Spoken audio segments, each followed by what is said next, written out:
जय Hind defence aspirants, this is Aditya Dubey and I am going to discuss NDA exam में कितने number of questions करें जिससे कि आपका पेपर क्वालिफाई हो जाए, जो आपका अल्टीमेट टारगेट है वो अचीव हो जाए।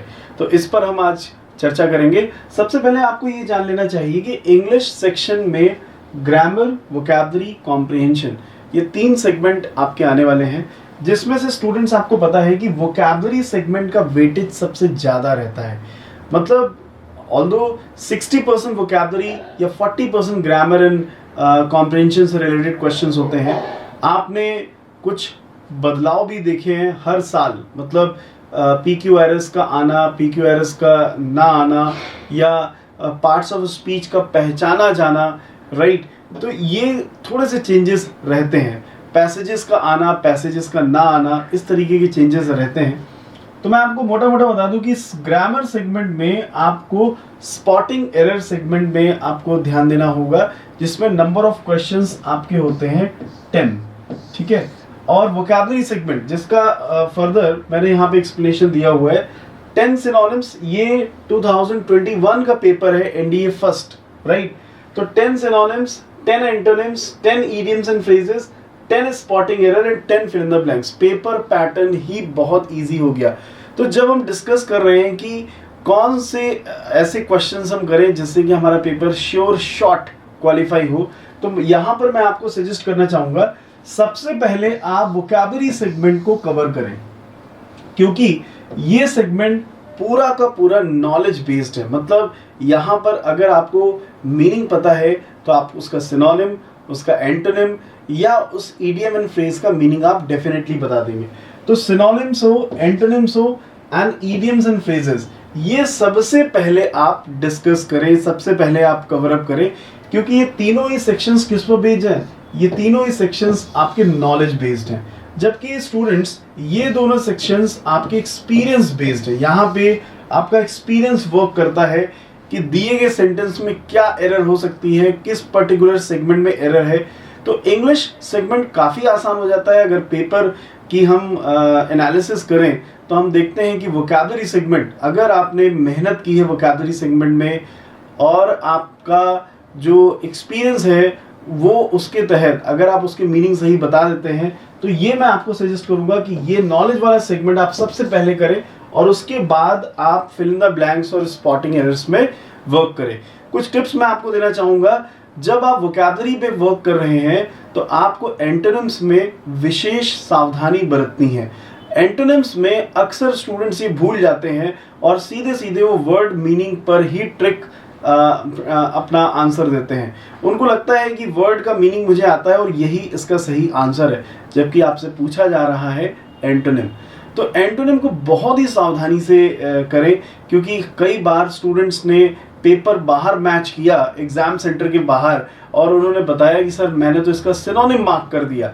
इस बात को एग्जामिनर भी जानते हैं कि आपको थोड़ा सा कंफ्यूजन होगा, क्योंकि अक्सर जब आप वोकैबुलरी पढ़ते हैं तो आपका ध्यान वर्ड की मीनिंग पर रहता है, आपका ध्यान उसके एंटोनिम पर नहीं रहता है। सबसे पहले आप क्या सीखते हैं? सबसे पहले आप उसका मीनिंग सीखते हैं। तो हमारा एक नेचुरल प्रोसेस है कि हम उसका मीनिंग सबसे पहले ध्यान में लाते हैं, और जैसे ही मीनिंग हमने ऑप्शन में देखा, हमारे चेहरे पर मुस्कान आ जाती है, और वो मुस्कान ही बहुत ज़्यादा खतरनाक हो जाती है, क्योंकि उस मुस्कान में आप भूल चुके हैं कि आपसे उसका ऑपोजिट पूछा जा रहा है और आप टिक कर देते हैं सिनोनिम। तो ये विशेष सावधानी आपको एंटोनिम के साथ बरतनी है। सिनोनिम बेहद आसान, सिमिलर वर्ड ही बताना है। इडियम्स एंड फ्रेजेस की अगर मैं बात करूं तो ये हमारे डे टू डे कॉन्वर्सेशन और हमारे प्रीवियस लाइफ के एक्सपीरियंसेस हैं। तो यहाँ पर अगर आपको किसी इडियम का मीनिंग नहीं भी पता है और अगर इडियम सेंटेंस की फॉर्म में आया है, तो यहाँ पे प्रोबेबिलिटी है कि आप उसका सही आंसर बता लेंगे, क्योंकि वो आपके एक्सपीरियंस का पार्ट है, वो आपकी लाइफ का पार्ट है। So definitely you will come up with the answer. Spotting errors और फिल इन द ब्लैंक्स में बात करूं, correction, always go with your spotting error segment with your basics, ठीक है। जो भी बेसिक्स आपने अभी तक सीखे हैं, जैसे आपने सीखा डू डज का यूज, आपने सीखा कंजंक्शंस का यूज, आपने सीखा प्रीपोजिशंस का यूज, तो आपके जो बेसिक्स हैं वही आपको स्पॉटिंग एरर में हेल्प करेंगे। अभी तक का एक्सपीरियंस रहा है और आपने खुद भी ये एक्सपीरियंस गेन किया होगा प्रीवियस ईयर्स क्वेश्चंस को सॉल्व करके कि स्पॉटिंग एरर्स बहुत टिपिकल नहीं आते। हाँ, ये है कि वो सेंटेंसेस का एक तरीके से जो फॉर्म है वो बदलता रहता है। कभी कभी सेंटेंस बहुत बड़े आ जाते हैं, सीरियस लेवल के आ जाते हैं, और कभी कभी सेंटेंसेस वन लाइनर ही रहते हैं, एक सिंपल स्टेटमेंट लिखा रहता है, लेकिन जो उनका रिप्लाई है वो हमारे कहीं ना कहीं बेसिक्स का ही पार्ट है। ये बात आपने प्रीवियस ईयर्स पेपर्स को सॉल्व करते समय खुद महसूस की होगी। तो स्टूडेंट्स, मैं आपको सजेस्ट करूंगा कि जितना भी टाइम आपके पास बचा हुआ है उसमें बहुत ज़्यादा हैफजर्डनेस लाने की बजाय आपने जितने अभी तक टॉपिक्स पढ़े हैं एक बार उनका क्विक रिवीजन कर लीजिए। डेफिनेटली आप ग्रामर सेगमेंट से रेडी हो जाएंगे, राइट। आपको ध्यान देना है कि आपके बेसिक्स आपकी हेल्प कर रहे हैं। बेसिक्स में कंफ्यूज मत होइए और खुद को लॉजिकल एनालिसिस में लगाएं, राइट। जब आप लॉजिकल एनालिसिस करते हैं तो डेफिनेटली आप उसे कर पाते हैं। तो मैं बात कर रहा था कि कितने ऐसे क्वेश्चंस हैं जो आप कर सकते हैं और आपका स्कोर इतना आ जाए कि आपका एग्जाम क्वालिफाई हो जाए। तो स्ट्रैटेजी सामने है, स्ट्रैटेजी बहुत ही क्लियर है। सबसे पहले वोकैब सेगमेंट में हाथ मारिए जिसमें आप ज़्यादा से ज़्यादा गेन कर सकें। जो आप अपने दिमाग में स्टोर करके ले गए हैं उसको सबसे पहले आप इंप्लीमेंट करिए।